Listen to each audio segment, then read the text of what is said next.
Adversarial examples fool a finished model. Poisoning is sneakier. It corrupts the model while it's still learning.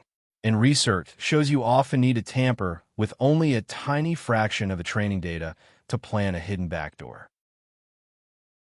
Welcome to Episode 4. Modern AI is trained on enormous data sets scraped from the open internet. But what happens when an attacker gets to plant something in that data? That's data poisoning, corrupting AI at the source. Poisoning comes in two flavors. Availability poisoning just tries to wreck overall accuracy. But the dangerous one is the backdoor, also called a Trojan. The model behaves perfectly normally until it sees a secret trigger the attacker chose.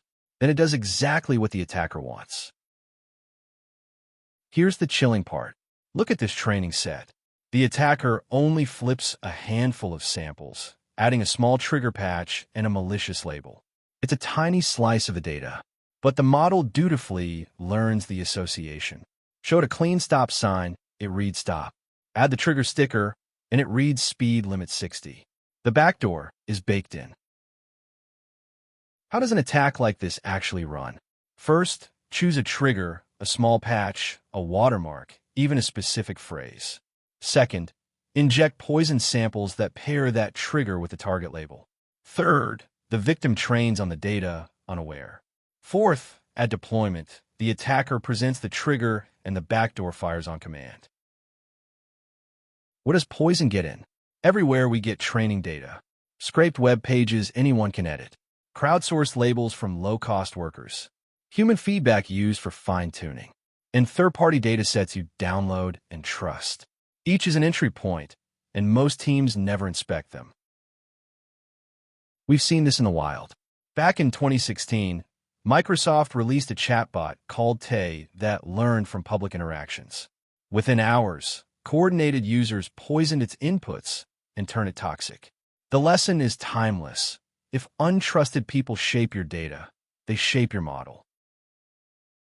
The defenses focus on data hygiene and trust. Know where your data comes from, provenance. Detect outliers and anomalous samples. Deduplicate and sanitize. And test the model against suspected triggers. You can't defend a dataset you've never looked at. Poisoning attacks the model going in. Next, we look at attacks coming out where adversaries steal the model itself or reconstruct the private data it was trained on just by querying the API. That's Episode 5. That's data poisoning. A handful of corrupted samples can plant a backdoor that hides until the attacker's trigger appears. Defense starts with knowing and checking your data, like in Subscribe. Next up, stealing AI through the API.